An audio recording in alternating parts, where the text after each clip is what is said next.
अब हम लोग इसकी बात कर लेते हैं। पहला पॉइंट अपना क्या है इसमें कि दो हेडिंग है, एक में है क्या लाइटिंग सिस्टम और सेकंड क्या है डीजी सिस्टम। ठीक है, तो पहले हम लोग पॉइंट की बात करते हैं लाइटिंग सिस्टम में। ठीक, तो लाइटिंग सिस्टम में अगर हम लोग देखें तो उसमें हम लोग को मिलता है सबसे पहले बेसिक डिफिनेशन, जिसमें से तीन तरह की डिफिनेशन पूछी गई है। लक्स क्या होता है, ल्यूमिन क्या होता है और इफिकेसी क्या होता है। तो सबसे पहले लक्स क्या होता है। ठीक है, लक्स मतलब कि वो अमाउंट, वो मात्रा लाइट की जो कि किसी भी एरिया पे, यानी कि किसी भी एरिया पे जो लाइट की अमाउंट यानी कि मात्रा पड़ रही है। ठीक है, यानी कि किसी लाइट सोर्स से लाइट निकली और उसकी जो मात्रा उस एरिया पे पड़ रही है, जिस कोई भी गिवन एरिया हो सकता है। ठीक है, किसी भी एरिया पे पड़ रही है तो उसी को हम लोग क्या बोलते हैं, लक्स।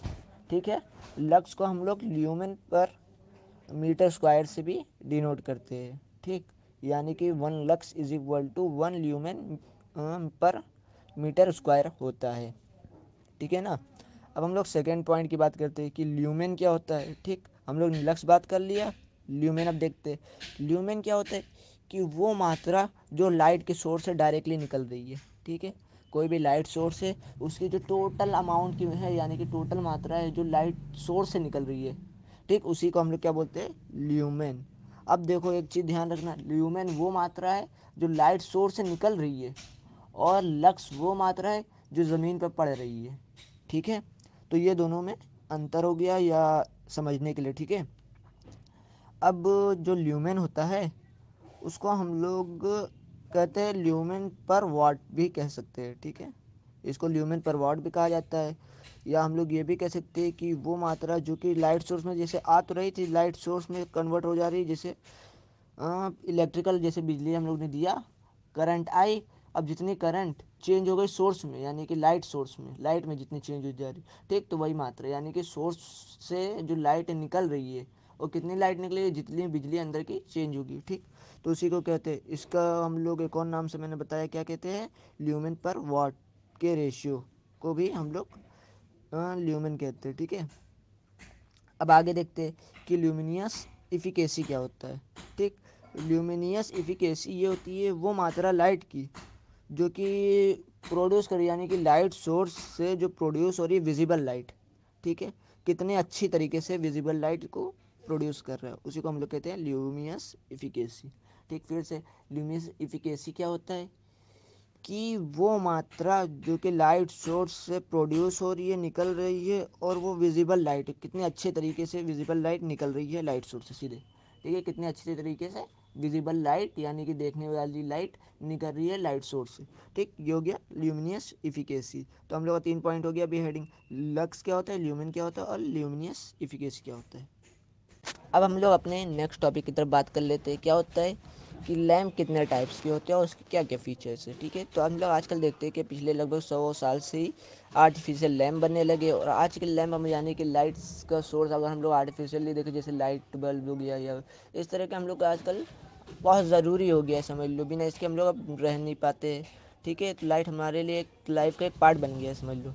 ठीक है, तो अब कितने टाइप्स के लैम्प होते हैं। ठीक, तो यहाँ पे अभी हम लोग बात करेंगे 5 टाइप्स के लैम्प के।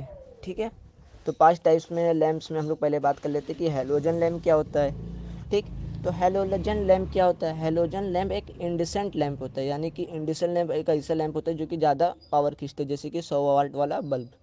ठीक, तो अब हम लोग देखते हैं इंडिसेंट लैम्प क्या, इंडिसेंट लैम्प के अंदर पता है क्या होता है, एक टंगस्टन फिलेमेंट लगा होता है और उसके अंदर हेलोजन गैस भरी होती है। ठीक है, और जो हेलोजन गैस होती है वो काला पड़ने से उसको बचाती है, और जो फिलामेंट जल रहा है उसको भी थोड़ा कम करती है, क्योंकि अगर ज़्यादा होगा तो वो ब्लास्ट कर सकता है, इसीलिए हेलोजन हम लोग गैस का इस्तेमाल करते हैं। ठीक, उसमें इसमें क्या होता है, एक ट्यूबलर कलर शेप का मतलब फिलामेंट जो लगा होता है ना टंगस्टन वाला, वो ट्यूबलर शेप में वैसे होता है, और एक्सियली यानी कि या सीधे ऊपर वर्टिकली, ये समझ लो एक्सियली होता है। ठीक है, अच्छी होता है, शेप का मतलब ऐसे बना होता है। ठीक, अब हम लोग इसके एक फ़ायदे और एक नुकसान के बारे में देख लेते हैं। फ़ायदा क्या, कि ये पहली बात तो एकदम सस्ता होता है। ठीक है, जैसे 100 वाट वाला बल्ब मिल जाता है कितना, 10-10 रुपये में मिल जाता है। ठीक, यानी कि सस्ता होता है कुल मिला के। ठीक, और ये जो इमिट करता है लाइट वो सारे डायरेक्शन में करता है। ठीक, और लंबा चलता भी है ये। ठीक है ना। और सेकंड देखते हैं इसका नुकसान क्या होता है, तो ये बहुत ज़्यादा ही हीट, मतलब बहुत ज़्यादा हीट समझ लो फेंकता है।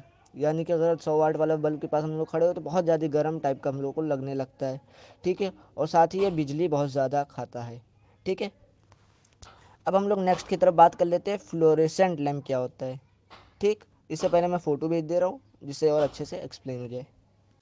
अब हम लोग बात कर लेते हैं कि फ्लोरेसेंट लैम्प क्या होता है, ठीक है। तो इसके अंदर जो होता है क्या होता है कि एक आयनाइज मरकरी का वेपर होता है, ठीक है, ग्लास ट्यूब के अंदर। हम लोग ये वाला ट्यूब अक्सर देखे होंगे, ठीक है। इस टाइप के ट्यूब के अंदर क्या होता है कि ये आयनाइज मरकरी का वेपर होता है, मरकरी वेपर जो कि आयनाइज फॉर्म में होता है, ठीक। अब इस ग्लास ट्यूब में और क्या होता है, ये वाला ग्लास ट्यूब का मैंने पहले एक बार जब हाँ पिछले सेमेस्टर में ऐसे ही मतलब जब मस्ती करता था, व्हाट्सएप पे कुछ भी ऐसे सवाल डालता था तो अक्सर ये वाला भी सवाल एक डाला था। तो उसमें मुझे ये मिला था कि क्या, कि इसके ऊपर जो लाइट बल्ब के ऊपर जो कोटिंग होती है वाइट वाइट जो दिख रहा है वो होता है क्या है, ठीक है। तो उसमें मुझे तब पता चला था क्या, कि उस पर एक फॉस्फोरस की कोटिंग चढ़ी होती है, ठीक है। तो यही चीज़ अभी देखने को मिला है कि हाँ इस पॉइंट में भी मतलब ये फ्लोरेसेंट लैम्प में यही देखने मिल रहा है कि इसमें एक फॉस्फोरस की कोटिंग होती है, ठीक है। अब देखो इसमें क्या होता है कि जो इलेक्ट्रॉन होते हैं वो इमिट करते हैं यूवी फ्रीक्वेंसी, ठीक है, अल्ट्रावायलेट फ्रीक्वेंसी को के फोटॉन्स को इमिट करते हैं, ठीक है। जो इलेक्ट्रॉन होते हैं गैस में, इसमें जब हम लोग करंट वगैरह पास करते हैं, ठीक है, तो जो इलेक्ट्रॉन होते हैं गैस के वो क्या करते हैं कि इमिट करने लगते हैं यूवी फ्रीक्वेंसी की यानी कि अल्ट्रावायलेट फ्रीक्वेंसी के फोटॉन्स को, ठीक। अब जब वो इमिट करने लगते हैं तब क्या होता है, तो जो यूवी लाइट होती है कन्वर्ट हो जाती है स्टैंडर्ड लाइटिंग सोर्स में, यानी कि जो हम लोग लाइट सोर्स चाहिए उसमें कन्वर्ट हो जाती है किसके ज़रिए, फॉस्फोरस कोटिंग की। यानी कि फॉस्फोरस जो मैंने देखा था उसका मेन काम है कि यूवी जो लाइट हो रही है उसको कन्वर्ट कर देना, यानी कि चेंज कर देना, किस में बदली कर देना, स्टैंडर्ड लाइटिंग सोर्स में, ठीक है, यानी कि मानक लाइटिंग सोर्स, ठीक, स्रोत में। अब इसके एक फ़ायदे देख लेते हैं और एक नुकसान देख लेते हैं। फ़ायदा क्या है इसका, कि ये जो एनर्जी यूज़ करता है खींचता है वो कम खींचता है इंडक्शन लैम्प के मुकाबले, ठीक है। जैसे हेलोजन लैम्प की भी हम लोग बात करें, हेलोजन लैम्प से कम बिजली खींचता है, ठीक। लगभग समझ लो 90% कम खींचता है। और ये एक और फ़ायदा इसका है कि ये ना जो इमिट करता है कम हीट को इमिट करता है, यानी कि हम लोगों ने हाइड्रोजन लैम्प में देखा है कि ज़्यादा इमिट कर रहा था, ठीक है, हीट यानी कि ज़्यादा निकल रही थी, इसमें हीट कम निकलती है। अब इसके ये नुकसान देख लेते हैं। तो ये जो हम लोग के आँख के लिए है वो ज़्यादा ठीक मतलब कंफर्ट के लिए एकदम वैसे नहीं ना, कि अगर हम लोग इस बल्ब को देखें तो हम लोग को आँख पे थोड़ा असर पड़ेगा, ये हो गया, ठीक है। और अगर हम लोग मान लो इसको ज़्यादा समय तक जलाते हैं, ठीक, तो इसकी जो ब्राइटनेस है वो कम हो जाएगी, वो जो वाइट जो जल रहा है वो थोड़ा कम होने लगता है और ठीक जैसा पहले था वैसे नहीं रह पाता, ठीक है, चमक उसमें। अब देखो नियॉन लैम्प क्या होता है, ठीक है। नियॉन लैम्प का जो हम लोग काम करते हैं वो कैसे करते हैं कि हम लोग जो गैस के एटम होते हैं उसको उत्तेजित करते हैं, यानी कि एक्साइट कर देते हैं, ठीक है। किसके बीच हम लोग ऊपर देख पा रहे हैं कि क्या है कि दो इलेक्ट्रोड लगाए, दो इलेक्ट्रोड के बीच में हम लोग सप्लाई करते हैं वोल्टेज, यानी कि जितना वोल्टेज की ज़रूरत है उसको एक्साइट करने के लिए, जलाने के लिए उतने वोल्टेज की जिससे हम लोग सप्लाई करते हैं तो उसके अंदर के जो गैस एटम होते हैं वो एक्साइट हो जाते हैं, जिसकी वजह से हम लोग को लाइटिंग मिल जाती है, ठीक है। अब इसका और देखते तो ये हम लोग मैंने एक और फ़ोटो भेजा हूँ, ठीक। तो ये मतलब हम लोग को एक अच्छा कलर मतलब कई कलर में मिल जाता है, कई शेप्स वगैरह में हम लोग कर सकते हैं इसका यूज़, ठीक है, जैसे हम लोग देख रहे हैं। बाकी जैसे पार्टीज़ वगैरह जहाँ होती है वहाँ पे इस तरह के जो नीचे डिज़ाइन बना है उस तरह में भी हम लोग इसका इस्तेमाल कर सकते हैं। तो ये हम लोग को अच्छा करता है, मतलब अच्छा करने वाला हम लोग का आई मतलब देखने में भी अच्छा लगता है ना। तो ये जो लाइट है मतलब नियॉन लैंप है वो कई तरीके से हम लोग डिज़ाइन में भी इसका यूज़ कर सकते हैं, ठीक है। तो बस इसका मेन काम हम लोग ने क्या देखा कि दो इलेक्ट्रोड होता है उसके बीच में सफिशिएंट यानी कि इनफ हम लोग को मतलब जितना उसकी ज़रूरत होती है उतनी वोल्टेज सप्लाई जैसे ही करते हैं तो उसके जो गैस के एटम होते हैं वो एक्साइट हो जाते हैं, ठीक। उसी से हम लोग का लाइट जलने लगती है और ये हम लोग को कई कलर में भी मिलते हैं, कई शेप में भी मिल जाते हैं, ठीक है, और अच्छे भी लगते हैं अक्सर देखने में, ठीक है। अब हम लोग इसके एक फ़ायदे एक नुकसान के बारे में बात कर लेते हैं, ठीक। एक ये हम लोग को बड़ा पसंद कर देता है मतलब खुश कर देता है देखने में, ठीक। और दूसरा है कि लो पावर खाता है, ठीक। लेकिन इसके नुकसान अगर देखें तो ये यूवी रेस को प्रोड्यूस करता है, ठीक है, और थोड़ा महंगा होता है, ठीक। अब हम लोग बात कर लेते हैं डिस्चार्ज लैम्प की, ठीक है। डिस्चार्ज लैम्प क्या होता है, ये मतलब डिस्चार्ज लैम्प को अगर हम लोग को जलाना है तो हम लोग को टंगस्टन इलेक्ट्रोड के बीच में आर्क प्रोड्यूस करना पड़ेगा, एक इलेक्ट्रिक आर्क, ठीक है। तो जब हम लोग डिस्चार्ज लैम्प में टंगस्टन इलेक्ट्रोड के बीच में इलेक्ट्रिक आर्क प्रोड्यूस करते हैं तो ये लाइट जलने लगती है। ठीक है। इसे रखा जाता है एक ट्रांसल्यूसेंट, जैसे हम लोग देख पा रहे हैं एक ट्रांसपेरेंट फ्यूज क्रिस्टल होता है जिस तरह का ये दिख रहा है। ठीक है। ये हम लोग को कहाँ देखने मिलता है कि अक्सर हम लोग गाड़ी वगैरह में, अपने गाड़ी में, कार में या हेडलाइट्स वगैरह में देख सकते हैं। ठीक है। तो ये हो गया। अब इसके हम लोग एक फ़ायदा और एक नुकसान के बारे में बात करते हैं। ठीक है। तो इसका जो फ़ायदा है, ये लो एनर्जी खाता है। ठीक है। और अच्छा होता है किससे, हेलोजन लैम्प से। ठीक। और इसके एक नुकसान के बारे में बात करें तो अक्सर हम लोग देखते हैं कि गाड़ी जब चलाते हैं हम लोग तो रात वगैरह में या, ठीक है, तो क्या होता है कि जब सामने से लाइट पड़ती है हम लोग के ऊपर तो वो हम लोग को थोड़ा ग्लेयर उत्पन्न कर देता है। मतलब कि सामने, यानी कि हम लोग अगर एक तरफ से जा रहे हो, दूसरे सामने से अगर कोई गाड़ी वाला हेडलाइट अपने जला के आ रहा है तो हम लोग की आँख पे वो पड़ता है, जिससे हम लोग को थोड़ा प्रॉब्लम होता है। ठीक है। तो इसके लिए चश्मे वगैरह बनने लगे, लेकिन ये मतलब ठीक नहीं होता। हम लोग को गाड़ी वगैरह ड्राइव करने में हम लोग को प्रॉब्लम हो सकती है इससे। ठीक है। तो ये इसके एक नुकसान है। अब हम लोग बात कर लेते हैं सोडियम लैम्प की। ठीक है। सोडियम लैम्प क्या होता है? ठीक। सोडियम लैम्प दो टाइप्स के आते हैं, एक हाई प्रेशर और एक लो प्रेशर सोडियम लैम्प। ठीक है। अब इसमें कैसे लाइट जलती है, तो इसमें एक मतलब कि सोडियम का वेपराइज मेटल होता है। ठीक है। वेपराइज सोडियम मेटल होता है, उसी में हम लोग इलेक्ट्रिक आर्क क्रिएट करते हैं, जिससे जो लैम्प होता है वो जल जाता है। यानी कि लैम्प के अंदर हम लोग क्रिएट कर रहे हैं क्या, इलेक्ट्रिक आर्क। और किसके ज़रिए, वेपराइज सोडियम मेटल के ज़रिए से हम लोग क्रिएट कर रहे हैं। ठीक है। ये जो होता है एनर्जी एफिशिएंट भी होता है। ठीक है। और अच्छा भी होता है, ये चलता भी काफ़ी टाइम तक है। ठीक है। जैसे हम लोग 100 वाट वाला बल्ब चलता है उस तरह से ये भी काफ़ी लंबा चल जाता है। अब हम लोग देखते हैं कि इसका इस्तेमाल कहाँ होता है, कि इसका इस्तेमाल हम लोग ने देखा है कि जैसे यहाँ पे एक दिख रहा है स्ट्रीट लाइट वगैरह में इस्तेमाल किया जाता था इसका। ठीक है। अभी तो फ़िलहाल चेंज होकर शायद मेरे ख्याल से एलईडी लग गया है कि क्या लग गया है, लेकिन इससे पहले हम लोग देखते थे कि यहाँ इस टाइप का लाइट जलती थी, है ना। तो इसके हम लोग एक फ़ायदे और एक नुकसान के बारे में बात कर लेते हैं। ठीक। फ़ायदा ये है कि ये लंबा चल जाता है और वेरी मतलब कि एनर्जी एफिशिएंट भी होता है। ठीक है। एफिशिएंसी भी होती है, मतलब एफिशिएंट होता है। ठीक। अच्छा होता है। ठीक है। और दूसरा इसका एक नुकसान देख लेते हैं कि ये, क्योंकि सोडियम जो होता है एक ख़तरनाक मटेरियल होता है। ठीक है। खतरनाक मतलब कि ऑक्सीजन के साथ, जैसे हम लोग सुने ना, सोडियम को ऑक्सीजन में जैसे ही छोड़ो तो जल जाता है। ठीक। तो जैसे ही ऑक्सीजन के कांटेक्ट में आएगा वो तुरंत अपने आप बन जाएगा, यानी कि तुरंत दब जाएगा। ठीक है। तो ये एक हिसाब से नुकसान है इसके। ठीक है ना। अब हम लोग अपने अगले टॉपिक की तरफ बात कर लेते हैं। ठीक है। अगला टॉपिक हम लोग का क्या है कि energy efficient practice in lighting. ठीक है। लाइटिंग में हम लोग किस तरह से एनर्जी एफिशिएंसी की प्रैक्टिस वगैरह कर सकते हैं। ठीक है। तो एनर्जी एफिशिएंसी जैसे हम लोग जानते ही है, ये सब हम लोग पहले भी थोड़ा बहुत देख चुके हैं ना, क्या कि UHT-FL का यूज़ कर सकते हैं, LED का यूज़ कर सकते हैं। ठीक है। यानी कि और मतलब कि जो एनर्जी एफिशिएंट लाइट है उसका इस्तेमाल कर सकते हैं, और स्टेबलाइज़र का यूज़ कर सकते हैं, लाइट कंट्रोल गियर का इस्तेमाल कर सकते हैं हम लोग, जिससे कंट्रोल कर सके लाइटिंग कितनी चाहिए, कम ज़्यादा चाहिए। ठीक है। और हम लोग अगर दिन विन है तो सनलाइट्स वगैरह का यूज़ कर सकते हैं। ये सब हम लोग और भी काफ़ी पॉइंट्स पहले ही देख चुके हैं। ठीक है। तो इसमें ज़्यादा बताने की मेरे ख्याल से ज़रूरत नहीं होनी चाहिए। अब इसमें एक चीज़ और अगर मैं चाहूँ बता दे रहा हूँ। ठीक है। कि हम लोग को इसका ज़रूरत क्यों होती है। ठीक है। अगर बाई चांस पूछ ले, लेकिन मुश्किल लग रहा है वैसे, लेकिन फिर भी बता दे रहा हूँ। ठीक है। अगर मान लो कि हम लोग को एनर्जी एफिशिएंट लाइटिंग की ज़रूरत क्यों है। ठीक है। तो इससे पहले हम लोग समझ लेते हैं कि एनर्जी एफिशिएंट लाइटिंग यानी कि एनर्जी एफिशिएंट का मतलब क्या है। ठीक है। तो यानी कि अगर कोई भी चीज़, इफ़िशियंसी मतलब होता है क्या है, इफ़िशियंसी अगर ज़्यादा हुई तो क्या मतलब है, कम हुई तो क्या मतलब है। ठीक है। तो इफ़िशियंसी का मतलब बस खाली इतना है कि आउटपुट में कोई परिवर्तन ना हो, और लेकिन जो हम लोग इनपुट दे रहे हैं यानी कि जो एनर्जी दे रहे हैं उसको कम कर दे तो एनर्जी इफिशियंट हो गया। और एनर्जी अगर ज़्यादा दे रहे हैं उसके बावजूद भी कम जल रहा है तो क्या हो गया, एनर्जी वेरी मतलब एनर्जी इफिशियंसी वाला बहुत कम हो गई उसकी, यानी कि इफिशियंसी कम हो गई। ठीक है। यानी कि अगर हम लोग ने जो इन हम लोग एनर्जी दे रहे हैं, यानी कि आउटपुट हम लोग का चेंज ना हो, लेकिन एनर्जी जो इनपुट है उसको हम लोग एनर्जी जो हम लोग दे रहे हैं वो एनर्जी हम लोग कम कर दें, लेकिन आउटपुट में जितना लाइट जल रही है उतनी ही जले। ठीक है। इसी को हम लोग एनर्जी एफिशिएंट लाइटिंग कहते हैं। ठीक है। अब इसकी हम लोग को ज़रूरत क्या होती है कि अक्सर हम लोग दे जानते हैं कि बहुत से जगहों जगहों पे हम लोग देखते हैं कि लाइटिंग का मैक्सिमम सभी जगह पे लाइटिंग ही आजकल यूज़ हो रही है। ठीक है। जैसे 2 से 5% हम लोग का जो एनर्जी कंजप्शन यानी कि खाता है वो इंडस्ट्री वगैरह में ये लाइटिंग खाता है, और 50 से 90% तक तो हम लोग के घरों वगैरह में ही सभी के खा जाता है। इतना समझ लो बिजली, है ना।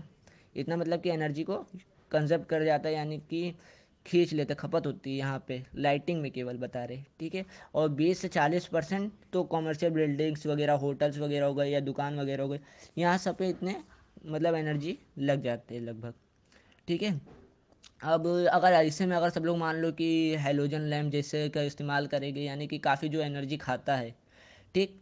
मतलब कि अगर हम लोग ऐसे देखें तो एलईडी से समझ लो 90-90% तक एनर्जी खींच जाता है वो, ठीक है। तो ऐसे में कितनी एनर्जी हम लोग की वेस्ट हो जाएगी, ठीक है। तो इसी को ध्यान रखते हुए कि एनर्जी इतनी वेस्ट ना होने पाए, और आने वाले समय में वैसे ही हम लोग की एनर्जी की कमी होने वाली है, ठीक है। तो हम लोग कहाँ पे जाएंगे, नेचुरल सोर्स की तरफ, अभी उसके बारे में बात करते हैं, ठीक है, डीजी सिस्टम में, ठीक।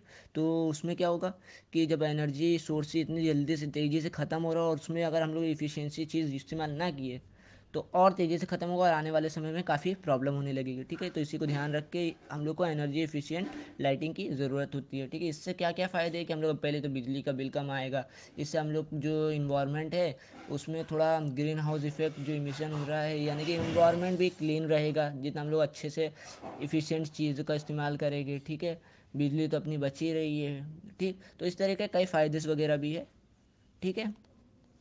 अब हम लोग बात कर लेते हैं डीजी सेट की, ठीक है। तो डीजी सेट का जैसे मैंने पढ़ा तो उसमें मेरे को थोड़ा कन्फ्यूज़न हो रहा था, ठीक है। दो पॉइंट निकल रहे थे, एक डीजी सेट मतलब डीजल इंजन और जनरेटर, यानी कि डीजल इंजन और जनरेटर के सेट को हम लोग क्या बोलते हैं, डीजी सिस्टम, ठीक। और दूसरा एक जगह मैंने देखा तो उसमें निकल रहा है क्या कि डिस्ट्रीब्यूशन जनरेशन, ठीक है। तो इसमें क्योंकि मुझे कन्फ्यूज़न हो रहा है तो मैं दोनों ही चीज़ थोड़ा थोड़ा बता दे रहा हूँ, ठीक। तो पहले हम लोग देख लेते हैं डीजल इंजन जनरेटर के सेट को हम लोग डीजी कहते हैं, ठीक। यानी कि डीजल इंजन और अल्टरनेटिव यानी कि जनरेटर का जो सम्मिलित रूप होता है उसी को हम लोग क्या बोलते हैं, डीजी सेट, ठीक। अब आगे देखते हैं कि डीजल इंजन से जो एयर होती है उस सिलेंडर में डाला जाता है, जिससे जो सिलेंडर में फ्यूल और कंप्रेस्ड एयर मिल के जलता है। अक्सर हम लोग जानते हैं डीजल इंजन में स्प्रे किया जाता है, ठीक है, किसको, कंप्रेस्ड एयर से मतलब कंप्रेस्ड एयर को और फ्यूल को भेजा जाता है, ठीक है, डीजल इंजन में है ना। उसके बाद जब वो कंप्रेस्ड होती है तो उसके बाद वो जलने लगता है। उससे क्या होता है कि जो पिस्टन होता है वो मूव करता है, और पिस्टन मूव करता है तो क्रैंकशाफ्ट फिर रोटेट करने लगता है। क्रैंकशाफ्ट किससे जुड़ा होता है, अल्टरनेटर से, फिर अल्टरनेटर वाले शाफ्ट से, अल्टरनेटर वाले शाफ्ट, अल्टरनेटर जैसे भी नाचता है, अल्टरनेटर की जो शाफ्ट नाचती है तो हम लोग को इलेक्ट्रिसिटी मिलती है, ठीक है। तो ये अक्सर ज़्यादातर जो डी ई सेट है जो हम लोग दे पढ़ रहे हैं अभी, तो अक्सर फोर स्ट्रोक इंजन में ज़्यादातर यूज़ होता है इसका, ठीक है। आगे हम लोग देखते हैं कि इसमें जो कंपोनेंट्स वगैरह इंपॉर्टेंट क्या क्या कंपोनेंट है ऑपरेशन करने के लिए, ठीक है, ऑपरेट करने के लिए, चलाने के लिए, ठीक। तो इसमें पहले है कि डी ई यानी कि डीजल इंजन और जनरेटर का सेट और एसेसरीज, यानी कि उसके सब सामान होने चाहिए। एक अल्टरनेटर होना चाहिए, कंट्रोल सिस्टम होना चाहिए और स्विच गियर होना चाहिए। और क्या होना चाहिए कि सिविल वर्क और फाउंडेशन मतलब कि पूरा प्लानिंग मतलब ये होना चाहिए, और कनेक्टेड लोड यानी कि एक लोड कनेक्ट होना चाहिए। तो ये कुछ पॉइंट्स हो गए इसके। और आगे अगर हम लोग चल रहे तो डीजी सेट यानी कि एनर्जी किस तरह से हम लोग कंजर्वेशन कर सकते हैं डीजी सेट में, ठीक है, डीजल इंजन जनरेटर में, ठीक है। तो पहला कि डीजल इंजन जनरेटर को हम लोग मेंटेनेंस करते रहे समय समय पे, ठीक है। और क्या कर सकते हैं, जो इंजेक्शन पंप जहाँ से फ्यूल और एयर का इंजेक्शन हो रहा है उसी को हम लोग, यानी डीजल इंजन का जो वो हो रहा है, ठीक, इंजेक्शन हो रहा है यानी कि निकल रहा है जहाँ से, उसको हम लोग मेंटेनेंस करें समय समय पे, ठीक है। अच्छे नोज़ल वगैरह का इस्तेमाल करें उसमें। उसमें जो चोक वाला चोक होती है उसको फ़िल्टर करते रहे, फ़िल्टर चोक वाला जो फ़िल्टर होता है उसको मेंटेन करें मतलब, ठीक है, चोक फिल्टर को मेंटेन करें। और क्या कर सकते हैं हम लोग, जो डीजी सेट का इस्तेमाल करें उसको पैरेलल ऑपरेशन करें, यानी कि पैरेलल रख के, यानी कि समांतर रख के, और प्रचलन करें, ठीक। ये पॉइंट हो गया। और जब भी अगर हम लोग इसका नया आ रहा है तो उसको यूज़ करने से पहले एक नियमित फील्ड ट्रायल करके देखें, ठीक है। तो ये हो गया कुछ, इसको करके हम लोग एनर्जी की खपत को बचा सकते हैं, यानी मेंटेन करके, कुल मिला के अगर ज़्यादातर देखें तो मेंटेन करने को कहा गया है, ठीक है। अच्छी चीज़ों का इस्तेमाल करके मेंटेन करके, बाकी अपने से भी हम लोग बना के पॉइंट्स लिख सकते हैं, ठीक। अब हम लोग बात कर ले सेकंड वाला डीजी सेट, यानी कि डिस्ट्रीब्यूशन जनरेशन टेक्नोलॉजी वाला, ठीक है। इसमें क्या होता है कि ये एक तरह का ऐसे मतलब सिस्टम होता है जिसमें हम लोग क्या करते हैं कि जो भी हम लोग नेचुरल सोर्स है या अलग अलग हर तरह के सोर्स के, यानी कि मल्टी कई तरीके से हम लोग बिजली का हम लोग उत्पादन करें, जैसे विंड से, विंड की एनर्जी को इस्तेमाल करके, सोलर एनर्जी को इस्तेमाल करके, सौर ऊर्जा को, ठीक है, वायु ऊर्जा को, और अलग अलग तरह के जितने भी हम लोग को ज़रिए मिल रहे हैं एनर्जी को बनाने के, सभी से हम लोग जनरेशन करें, ठीक है।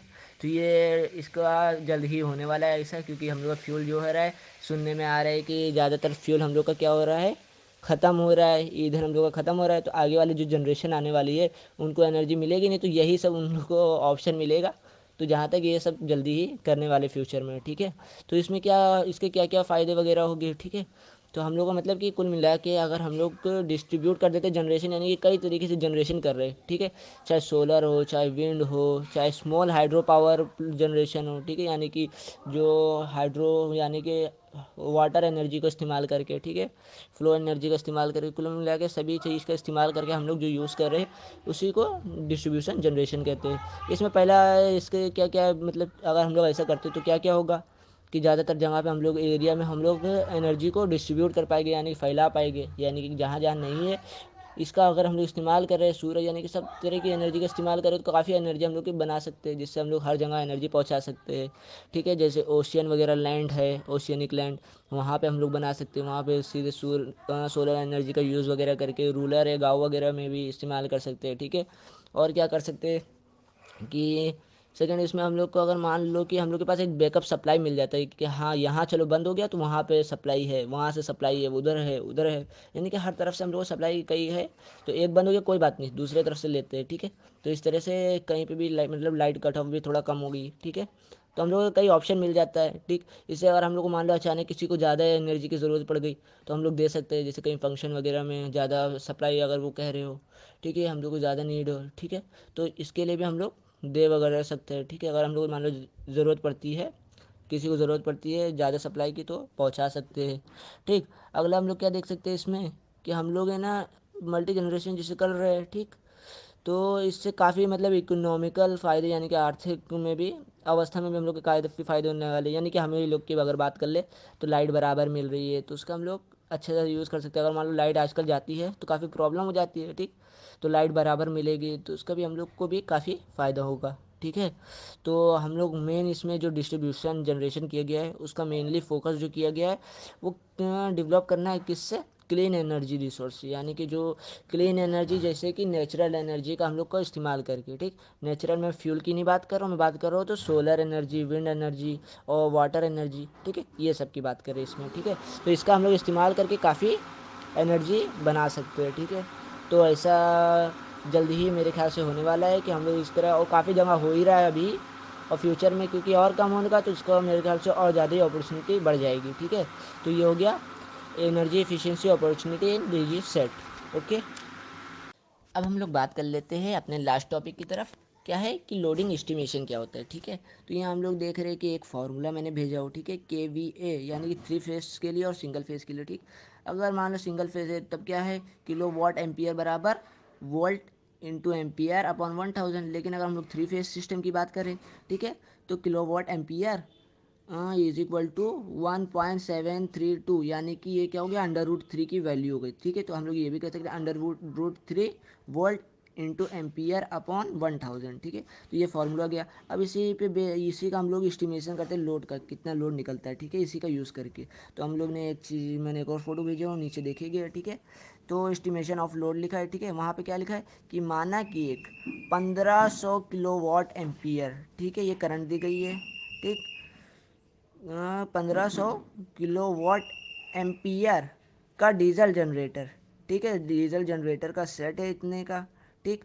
जिसका जो पी एफ है पावर फैक्टर 0.8 है, और ये 3 फेज सिस्टम के लिए, ठीक। तो 3 फेज सिस्टम वाला हम लोग ने फार्मूला लगा दिया है। यहाँ पे _√3 की वैल्यू क्या होती है, 1.732 हम लोग जानते हैं, ठीक। तो अब हम लोग देखिए आगे फार्मूला मिल गया, ठीक है। उसके बाद हम लोग को हम क्या निकालना है कि एम्पियर, कितना एम्पियर करंट है, ठीक है, उसमें। तो इसका अगर हम लोग को मान लो निकालना है कितना लोड उसमें लग रहा है, ठीक है। तो जो करंट का लोड लग रहा है उसको हम लोग को निकालने के लिए एम्पियर हम लोग निकाल रहे हैं, ठीक। तो ए इज इक्वल टू हम लोग ने क्या लिखा, kilowatt ampere into 1000 upon √3V। अब ये किलो वाट एम्पियर के जगह पे हम लोग क्या जानते हैं कि 1500 किलो वाट एम्पियर है, ठीक, वो रख दिए, ठीक है। और हम लोग वोल्टेज कितना आता है कि 415 अगर मान लो वोल्ट है, ठीक है। तो हम लोग ने इसको किलोवाट यानी कि चेंज करें, तो यानी कि यहाँ पे जब रखेंगे वोल्टेज में चेंज करके तो 4.15 आएगा, ठीक है, वैल्यू, ठीक। तो अब इसको जब सॉल्व कर लेंगे तो हम लोग को फुल लोड मिल जाएगा कि हाँ फुल लोड करंट कितना है। तो कितना मिला हम लोग को कि 86.86, यानी कि 20,086.86 एम्पियर, ठीक है। अब किसी भी जनरेटर मान पर अगर फुल लोड डाला जाता है ना, नहीं जा सकते, यानी कि अगर कोई भी जनरेटर है उस पर हम लोग पूरे फुल लोड नहीं डाल सकते, ठीक है। तो जो हम लोग डालते हैं लोड, अगर हम लोग फुल लोड डाल देंगे वो जल जाएगा, यानी कि ख़त्म हो जाएगा, यानी बढ़ जाएगा, जल जाएगा, ठीक है, कहे तो हम लोग इस पर जो डालते हैं लगभग 80% तक लोड डाल सकते हैं, ठीक है। तो जब हम लोग अगर इसका 80% लोड निकालेंगे तो कितना लोड लग रहा है उस पर, तो जब हम लोग इसका 80% लोड निकालेंगे तो उसका 80% जब हम लोग ने निकाला तो हम लोग को क्या आया, 69.44 एम्पियर, यानी कि इतना लोड तक हम लोग इस जनरेटर पे डाल सकते हैं। तो ये क्या है कि लोड का एस्टिमेशन हम लोग कर रहे हैं, कितना लोड हम लोग लगा सकते हैं मतलब डीजी सेट में, ठीक है, जिसका जो है किलोवाट एम्पियर कितना था, 1500 किलोवाट एम्पियर था और 3 फेज सिस्टम था, ठीक है। और वोल्ट हम लोग ने डाला था कितना वैल्यू, 4.15, ठीक। तो उसी की वैल्यू रख के हम लोग ने फुल लोड पहले निकाले, फिर फुल लोड में से 80% निकाल के इस तरह से हम लोग ने एस्टिमेशन कर लिया, ठीक है।